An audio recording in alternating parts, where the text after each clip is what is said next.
Damai sejahtera Tuhan kita Yesus Kristus kiranya senantiasa melingkupi hidup kita di sepanjang hari ini.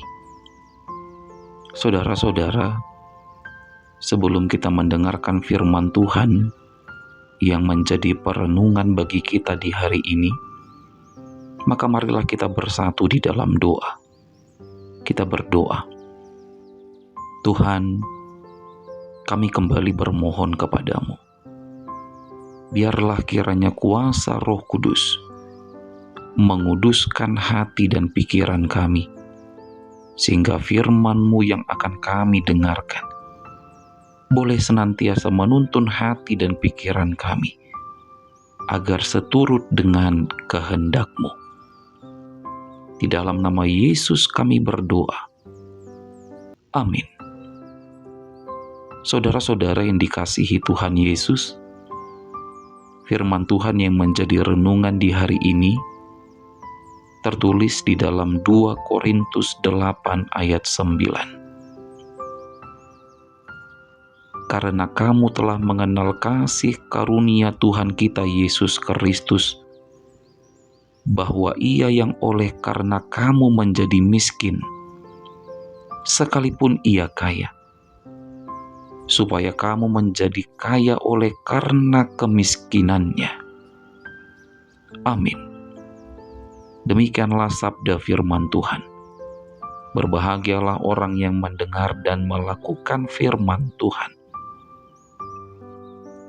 Saudara-saudara, dalam hidup ini ada orang yang hidupnya pas-pasan, bahkan berkekurangan secara harta dan materi.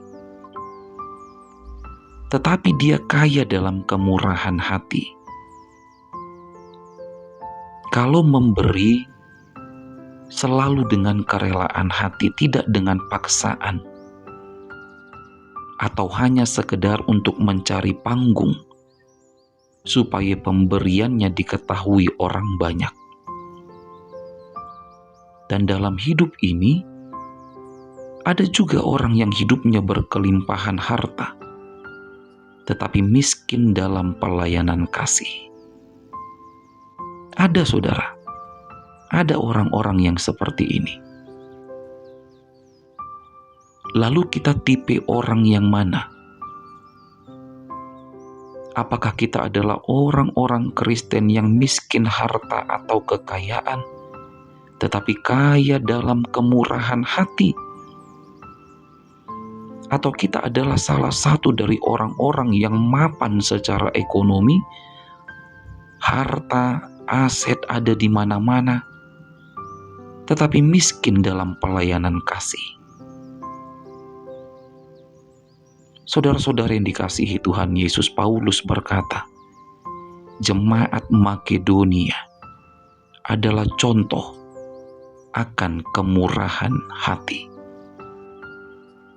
Paulus berkata jemaat Makedonia adalah jemaat yang sangat miskin, tetapi mereka kaya dalam kemurahan hati. Dan ini yang dikatakan Paulus kepada jemaat di kota Korintus pada saat itu. Lihatlah jemaat di Makedonia, kata Paulus. Jemaat Makedonia adalah jemaat yang miskin secara materi dan ekonomi, tetapi mereka mau memberi dengan ketulusan hati.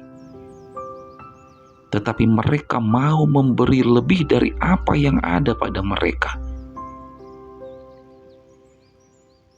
Maka kiranya juga jemaat di Korintus, yang adalah jemaat yang sudah lebih mapan secara ekonomi, memiliki ketergerakan hati untuk juga menjadi jemaat yang kaya dalam kemurahan hati. Itu yang dikatakan Paulus. Karena Tuhan Yesus Kristus Tuhan kita juga adalah Tuhan yang murah hati. Tuhan yang telah menunjukkan kemurahan hatinya bagi semua umat manusia. Ia yang kaya rela menjadi miskin supaya kamu menjadi kaya.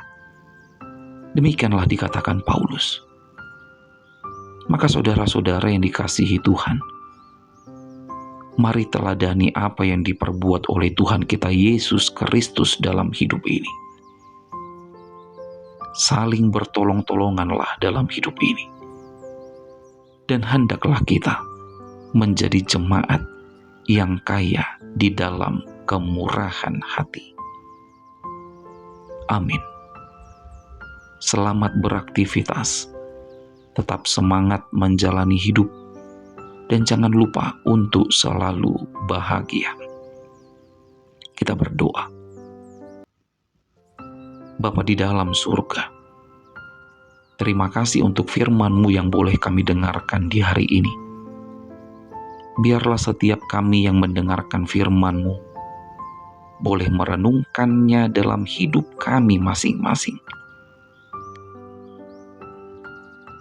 Jika ada di antara kami, hidup kami yang belum dipenuhi dengan kemurahan hati, biarlah kami membuka hati kami, agar kami menjadi orang-orang yang hidup di dalam kemurahan hati.